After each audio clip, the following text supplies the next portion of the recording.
kids are in inverse order from that. Everything that's the least in the room, they're on there the most because you're not on there yet. Periscope to me, and things that allow individuals to become media companies, radio, TV, that phone can all of a sudden take over for CBS, the Herald Leader, Kentucky Sports Radio. He's live right now. Those are to me the humongous changes happening as we speak. Did you miss the part where he was an attorney? Brian. If I could add to that, I think, you know, in the evolution of most everybody here in the media world, it was digital televisions and then HD and then 3D televisions and Lucas sound, and it went on, all about quality. A quality that is unmatched. Yet we are now living in a world that has changed in a very short period of time, where young people, and people like us for that matter, will sit there and watch movies, television series, sporting events, right here.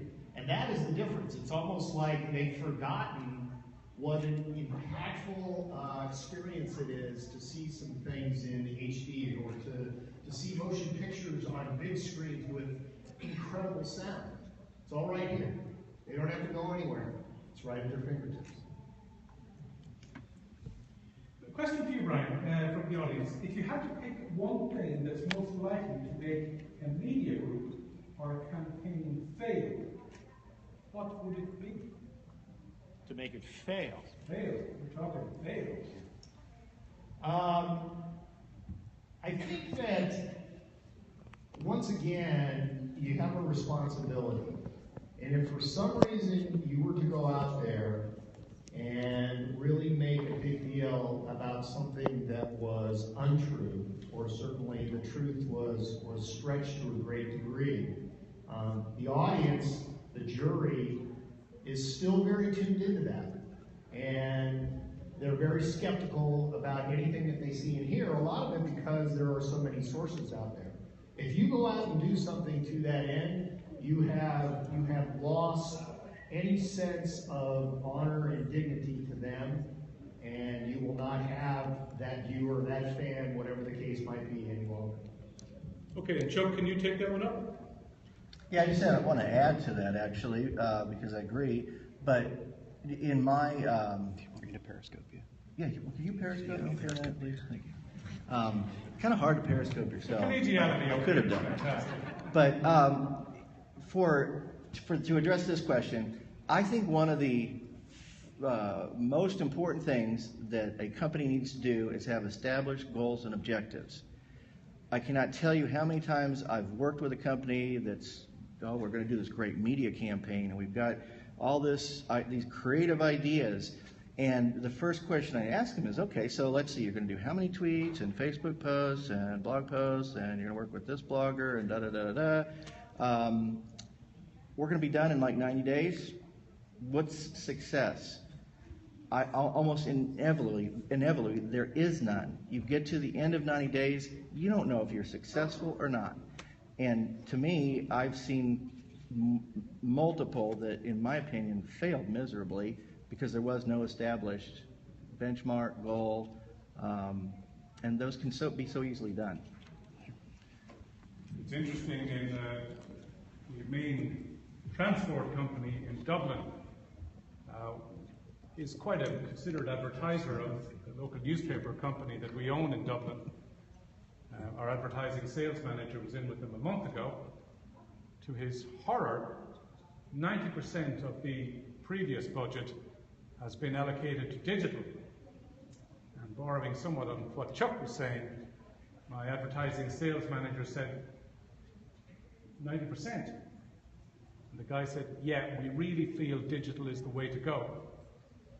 And of course the question was asked, well, how will you know?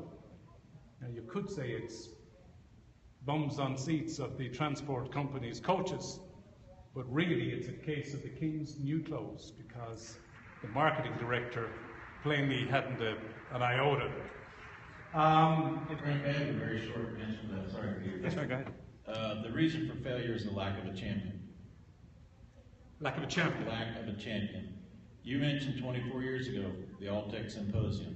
It looks nothing like it does today because there's been a champion who every year wanted to make it better. Every cause needs a champion. I would just add really quickly that in terms of things that would make you fail, what I would add to that is an inability or an unwillingness to be agile.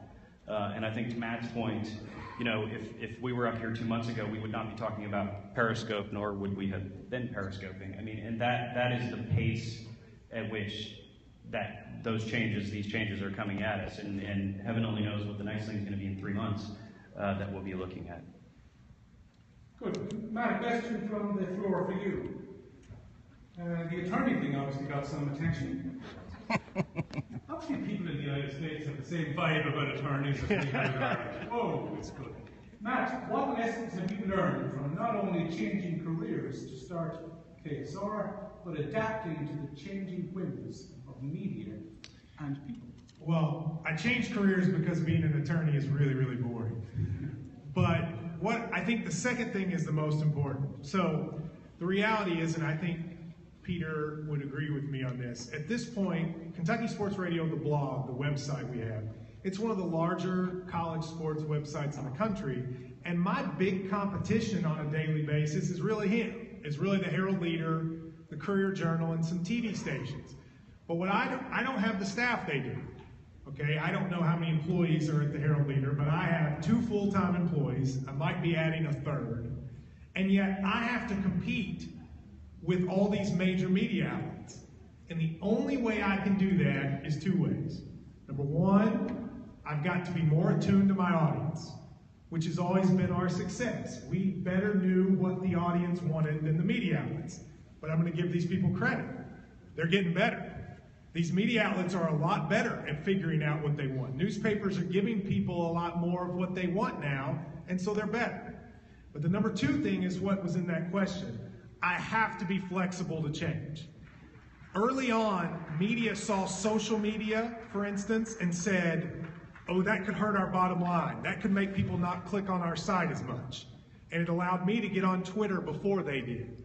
And it allowed me to get on Instagram before they did. And so you have to, I think, with any business or media, to look and say, all right, what's the next thing? What's the next thing people care about, and follow it. If you, this is my most important thing. If you try to fight change, you lose. Change always wins. Change beats any media outlet one-on-one. So I think for a newspaper, for a blogger, for a talk radio host, whatever, you got to figure out, how do I make the experience better, adapt to whatever's new, and go for it. Okay, Matt, I am feeling your pain. Believe me, I am an empathetic sort of guy. Let me put it to you that, and you know, given your background, if I'm saying something out of order here, I'm apologizing in advance. The trouble with you guys in blogosphere is you're ripping off the stories of the guys who are putting a lot into resources, who are paying the sub-editors, who are keeping the printing presses going. So new media basically is riding on the backs of guys who are willing to invest. Some of that's true. Look, I would say 80% of what a blogger does is content aggregation. But here's what I would say to the regular media. If you go to our website or any blog, you're going to see links to other stories. I think what old media has to do, you can fight that change. You can say, you all don't have any ethics and you all aren't real journalists. But if you want to succeed, you work with those people. And to Peter's credit, he's done that. Peter and I had some conflicts a few years ago, and he said to me, Matt, if you will just link every time you talk about us, you won't hear me complain. And then what does that do? Well, in some ways it drives traffic to their site, possibly. But it also makes it, I think if you try to fight new media, you lose. You can sit there and complain and say, back in the old days, you whippersnappers weren't out there, but it's not going to help. You'll lose that battle. Chuck, was I out of order in what I said? But as far off the stage as you could get, probably. Actually, I'm sure that there are some rather... I'm going to talk to myself here for a minute. Oh, good Lord. You want a selfie stick, too? Hey, could you? Please, for my birthday. But I'll just take us for instance, and we do come from a journalistic background with degrees in journalism. You look at agwire.com, and we go out of our way to make sure that we put nothing but original content onto this website. If it's not original, as in somebody sends us a press release where we excerpt a copy out of it, we even make a publication distinction to show that. I think most credible bloggers who that is their only mechanism that they're using for their model try to do that. But I do see it. Our stuff, I mean, talk about getting sourced and not credited. We see it all over the place. I mean, it's amazing. But I do think that I wouldn't make the judgment that all are. So that hit a nerve. But isn't there a business professor over there saying competition makes you better? Always competition makes you better, right, Damien? Right, I always agree with you. Somebody tweet that. The other thing I would just mention really. Could Orla come up because I just don't get this question. Okay. The other thing I would just mention is in terms of bloggers aggregating. I mean, you have to think about the behavior that's going on for individuals and your consumers right now. Basically, the power of social media and all these tools that we're talking about is that people can aggregate their very own feed all day long on their phone. So that is just the way of the world right now. And so they can link their friends and they can share it with their family, the things that they find most interesting. So, my view on that is that you have to work with it. And you have to try to, as much as you can, make your content the kind that is shareable. And, for example, in our case, we learned some lessons and now watermark all of our photos, especially ones that are on things that we think are likely to be shared heavily, so that goes with them, as opposed to getting separated, and then it's a question who shot that picture, and as it makes its way around the internet. So that is both driving the content back to our site if we can, and also branding, and so you kind of have to work with that because that's just the way the world is now. Okay, and Peter, just one question for you, and then I'm going back to Trent. How do you see the role of newspapers and journalists changing within the next 5 years? And just quickly, how has it changed during your career? I think it's changed immensely. I don't know if the role has changed. I think that ultimately, our goal and the thing that we are most committed to at the end of the day is public service journalism. To do the kind of journalism that we refer to as watchdog journalism, to tell stories that other people aren't going to tell, and to tell stories that help improve people's lives. And so for our case, that sense of mission doesn't change. The tools do, and the delivery mechanisms do, and the technology does. But in terms of, at the end of the day, trying to figure all of this out and make it all work, to make the new media work, and to use it to our advantage, the mission does not change. Okay, lovely question coming up here. It'll allow you to indulge, but wait for it. Trent, if you were sitting at home, cup of coffee, listening to this debate on the radio, what would you say about it, and maybe just be really critical? What do you think? What are we missing? When do we get out the purple crayons and all draw and say, hey, kumbaya, haven't we done a good job here today? Because we haven't addressed the tough issues. And I got a question for Matt. So I'm going to answer that. Can I do this, Frank? Answer that question by asking Matt and Brian a question, but Matt first. All right, so I apologize to those of you that are not from the United States. This may not make sense. I'll try to explain it briefly. The University of Kentucky is very proud of basketball. If you are a University of Kentucky fan, you would rather go to a basketball game than have sex with your spouse, okay? So, You have research for that? yes, I do. And trust me, because I have, backed it up. Anyway, so Kentucky beats Michigan State to get into the Final Four. If you're a Kentucky fan, you thought it was great. If you were not anything but a Kentucky fan, you thought that was the most disrespectful piece of coaching and playing, particularly after the game and how Michigan State was treated. The next game they get beat by Wisconsin, and it was a disrespectful, poor loser display. That's not favorable with your fans. UK basketball fans did not want to have that conversation. The rest of the world's having that conversation. Is that something that you approach, and how do you handle it, knowing your core fans aren't going to like the overall context? And then I would like Brian to follow up, if I can direct that, with how you would handle that on RFD TV. Do you understand my question? Yeah, well, first I would say I would get my facts right and say they beat Notre Dame and not Michigan State. It's 100 miles. But no, it's actually a very good question.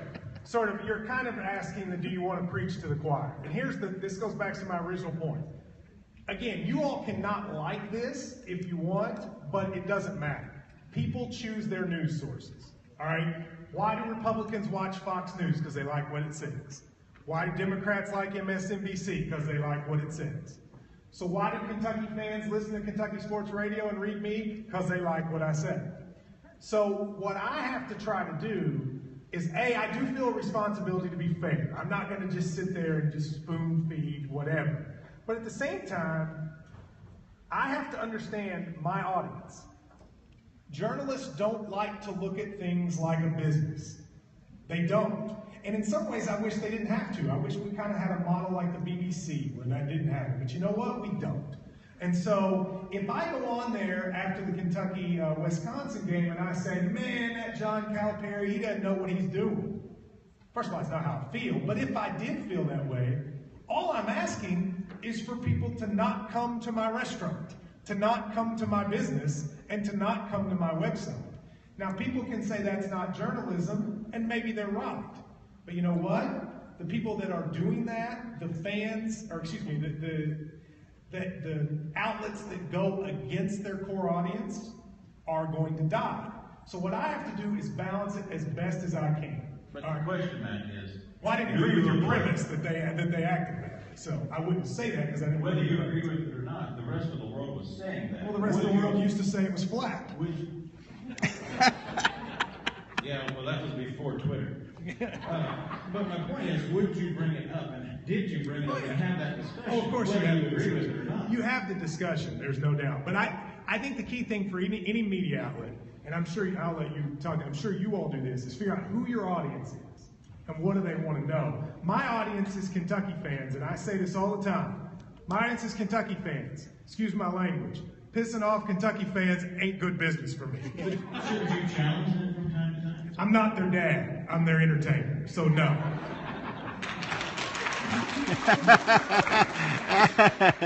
So in some ways, we're talking about something that is more localized versus something that might be national. But in terms the sex one was quite... yeah, that's true. But Trent, to your question, and I think it's a great one. If we were having this debate on national television, and we had a lot of Kentucky fans, let's say, I think it would be good television to pose that question and to enter into that debate. It's always good to be the devil's advocate. I'll give you a good example. In Nashville, because you have a lot of blue misters in Nashville, and in local radio, they were talking about this. And you had people calling in and talking, much like you were talking about, against Kentucky and kind of frowning on what they did. And then you had these blue misters calling on, and it was highly entertaining radio to listen to these people because they were standing up thinking everything that was done was right. So I think it's a good debate, and I think it's good television or it's good radio. It's an interesting question here because, doing the math quickly, there's over 150 years of experience, which in the collective is good. If it was one person alone, you would be talking dinosaur. What's been each of your most successful story to date or business achievement to date? And I've said that slowly so that you can sink in. But Matt, you're good to go. Yeah, this is weird, but it's true. I was a lawyer trying to decide if I was going to do this full time, and Rick Pitino had a woman try to extort him after their relationship that occurred in a restaurant. And she ended up on trial for extortion in federal court, and that included Rick Pitino testifying. And I went and decided, you know what, I'm a lawyer. I'm a Kentucky guy. That's the Louisville coach that used to coach Kentucky. I'm going to go cover that trial. And for whatever reason, the rest of the media didn't realize UK and U of L fans sort of, odd interest in that story. And for a long time, I was the only person in the courtroom. And my Twitter account blew up, my website blew up, because I was covering a story that other people thought was kind of beneath them. Oh, this sex in a restaurant with a coach. I don't know if that should be in the news. And I said, everybody wants to hear about it. I'm going. And next thing you know, honestly, it made my career. Because I got quoted on SportsCenter. It made my career because of one thing. I went to what people wanted to find out, and the other media just felt like it really wasn't worth covering. And by making that choice, it kind of made my career. Good answer. Who's next up? Ryan. I think in the media world as a whole, and particularly in the news side of things, the separation of church and state, advertising versus programming or content. For me, I was on the programming side of things for a very long time, and I was dealing with products that were more niche, C&D, county focused, country music, country lifestyle, motorsports, rodeo, a lot of things that I'm dealing with to this day. And we had sales groups in LA, Chicago, and New York who, number one, didn't care about any of that. Number two, didn't take their job seriously enough to really invest themselves and understand how they can talk to an advertiser and marry an advertiser into programming. And I kind of evolved my career by doing exactly that. I would go out on sales calls with all these guys. I was passionate about the programming. I was able to marry advertisers into that programming, and with that we were highly successful with advertisers, making them happy and them successful, and it kind of led my career from there. So I think it's a way to invest yourself into something that, number one, you're passionate about, but also gives you an advantage above others, and how you can make ultimately an end user or an advertiser happy and successful. That's a great answer, and I loved you using the word passion, because passion and media just go hand in hand. Tough business, but a great business. Next up, Peter. I would give an example in terms of success, and I view it in terms of results, in terms of the journalism that we do. And so if you're from Lexington, an example that I would give of that is several years ago, it was actually even 5 years ago now, we started hearing some things about spending at the local airport here, Bluegrass Airport, which if you're not from Lexington, many of you flew through there, and launched an investigative project that found some serious questions about travel, spending on travel, and things like folks at the airport using public dollars to buy Hannah Montana concert tickets for their kids and those sorts of things. And so that series of stories, which we were challenged on but stood behind, ultimately led to some serious changes at the airport in terms of the management structure and eventually a criminal case. And also led to a series of additional stories about other organizations, sort of quasi-public organizations here in Lexington and in Kentucky in terms of how they were spending the money, and some serious reforms, that the state auditor then put out for all nonprofit organizations in the state to be aware of how they spend money and board governance and those sorts of things. So I would say those sorts of stories about that get results. And we've had a recent example of a different kind of story where we spent 18 months kind of investigating a lot of the social and economic and education problems that continue to be issues in eastern Kentucky, that has led to some positive forward progress and public discussion about Appalachia and eastern Kentucky. Those are the kinds of things that really make me proud at the end of the day. I'll go next because Chuck's answer is going to be, I brought periscoping to the Alltech Symposium. That didn't take long.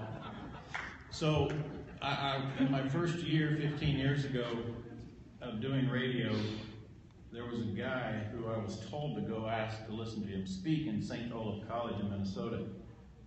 And I heard this guy talking about the ills of modern-day agriculture. And in fact, he made the statement that people who are working on today's livestock farms are losing humanity. That guy's name was Robert F. Kennedy Jr. And I was told I should go listen to him speak because he was on a campaign to bring down modern agriculture. Well, the first time I heard him speak, I got rather red in the face, and I confronted him. I made a career out of confronting people, respectfully, having dialogue. And then for the next 8 weeks, when he spoke, I was sitting front row center. I recorded every speech he gave. Third week, he started introducing me to the crowd. People would boo and hiss. You know, he would tell them that I wear a black hat because I represent the evils of modern day agriculture. He wrote a book, Crimes Against Nature. I'm on page 72 of his book. And I recorded 3 months after 9/11, Robert F. Kennedy Jr. in Clear Lake, Iowa saying, and modern livestock agriculture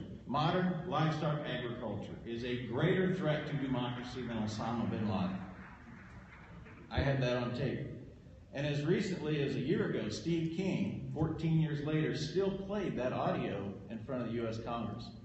But that quite clearly was the defining moment for me, and I've made a career out of anybody who I disagree with. I'll confront you. I tell you what I tell you you're an SOB to your face, not behind your back, and then I lay out my case. That's my attempt at being an attorney, like Matt Jones. I got it.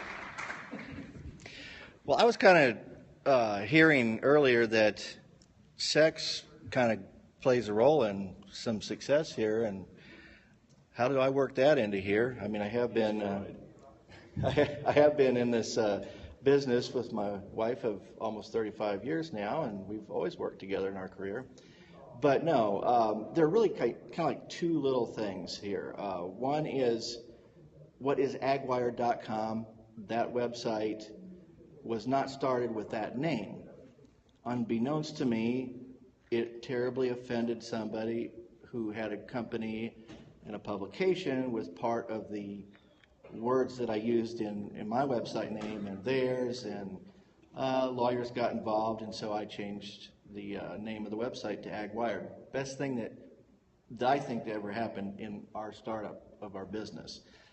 Secondly, almost simultaneously with that, I don't know if saying invented is the right word, but we started going to events like this one and live blogging them, using our journalistic skills to conduct interviews, take photos, write stories.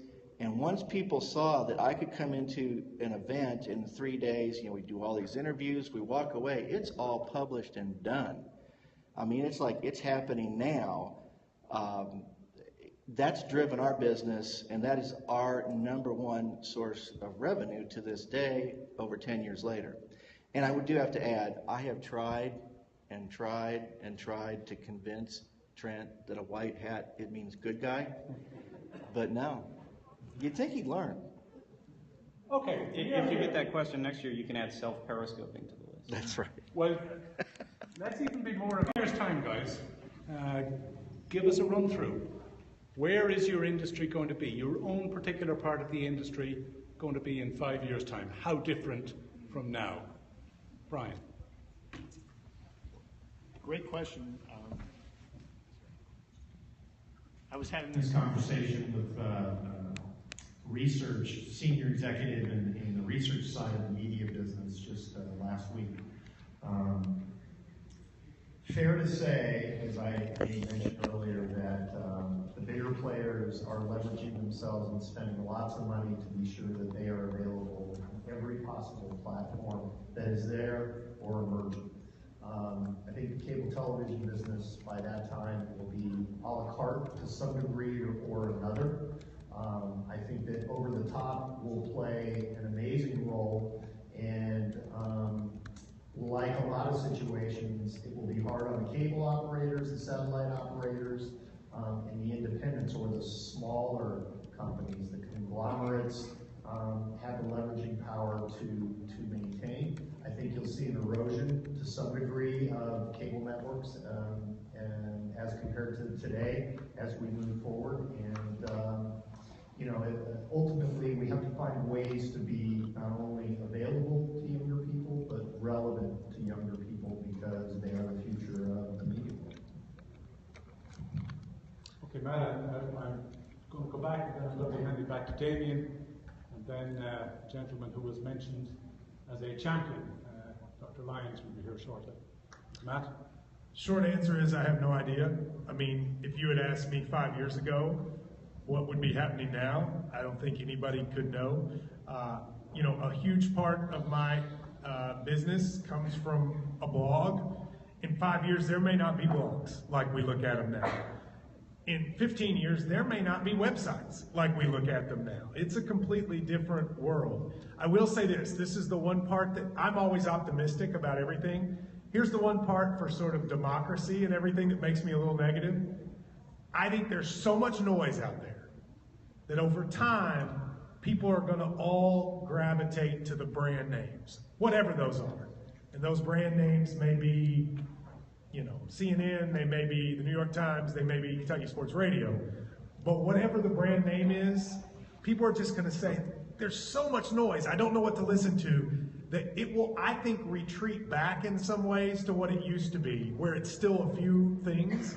It's just what those few things are will be different than what they were before. Because in 5 years, there'll be a new technology that we'll be using that we haven't even thought of yet. Just before Trent, the brand names and the consolidation that Brian was talking about is really interesting. A huge concern, I reckon, is around consolidation into too few media groups. And I can tell you that is a huge issue in Ireland right now. There is a gentleman who has just largely taken over the newspaper I worked with for 18 years. It's a PLC, so he was entitled to buy the shares. But he also owns a host of radio stations. He owns a major fuel station. He owns cable stations. And in short, if that is mirrored in the United States, and the United States is a much bigger entity, it's not good. But now that I've gotten that off my chest, I feel a more wholesome human being. Trent. I'm glad you'll be able to sleep tonight, Frank. Wait just a minute, Trent. Just tell Matt there's this cool thing called a black and white TV. Remember that? I mean, that would be cool. Go ahead. My 3 minutes. I want to be clear. Look, 2.5. I am not a media person. When you say my industry in 5 years, I'm a rancher who tries to find a way to explain to 320 million Americans and 7.5 billion people around the world what is happening on farms and ranches that is good. How we have moved the bar in implementing innovation technology and science to produce more with less. And in 5 years, we will clearly have farmers and ranchers using all of the media tools that I use today so that the folks at Walmart and the folks at McDonald's will check in with the true experts in sustainability of the farmers and ranchers to see how it's done, not falsely thinking they're going to tell us how it's done. Peter, 1 minute, and Chuck, 1 minute. All right. I think, I guess the first thought I would have is that 5 years is an eternity. And so I think at the pace of change that we're seeing today, the one thing that I think is a pretty good bet is that media is going to continue to become more intimate, whether that be in the direction of the Apple Watch or even more intimate than that. But I think that the ability of consumers to make their own choices through social and whatever's next is going to continue. I think in terms of the inherent question, the unasked question of print in 5 years, I think there will continue. I think print is going to continue to be more like, will feel more like a magazine as we move forward. It'll be more about context. It'll be more about depth. It'll be more about analysis as we go forward. All right. I agree a lot with Matt here on the fact that 5 years ago, we didn't know we would be doing what we're doing right now, and that we would actually be able to have a sustainable role model for business for that. You look at what Alltech itself does through its own website. They are creating tons of, quote, media content here. Interesting media content. I don't know their statistics, but I've got to believe that they're good.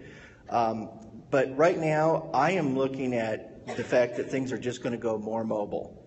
Mobile is where it's at, and these computers that make phone calls now, businesses are really waking up to the fact that they can put one of these in the hands of all their employees, and through different types of cloud computing applications, share and manage them and data and know where they're at, and that applies very much in agriculture through connected tractors that are literally, in some cases, flying a small drone over a field where that video is being shot back to somebody's mobile device that's their agronomist. So I think, wearables, I don't know. Yes, I have an Apple Watch ordered. I'm going to try it and find out, and if it doesn't work, kind of like Google Glass, I was an explorer.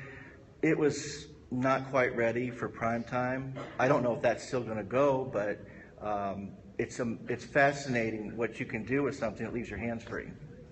You've been a great panel. I'm going to thank Chuck and Peter and Trent. And I'm going to finish with an anecdote. I have a 19-year-old daughter who has just started her first year undergrad studying law and politics. She came home after the first week and she said, "Dad, I'm thinking of running for class rep." And I said, "That's good, love. That's good. You know, maybe follow on from some of the things I did." I said, "Who are you up against?" And she said, "There's two guys running against me." And she said, "They're out campaigning and they're shaking hands and doing lots of things." So I said, "Well, love, you know, one of the fundamentals of elections is you've got to go up and ask for the vote. It's a compliment." She said, "Dad, I'm not going to waste my time doing any of that." And I said, "Well, Louise, I think you're in trouble, love." So she looked up at me and she said, "No, Dad, I'm cool." She said, "I'm in charge of the WhatsApp and we're all going out on the beer tonight. Guess who's the class rep?" Thank you, guys, and thanks for being a great audience.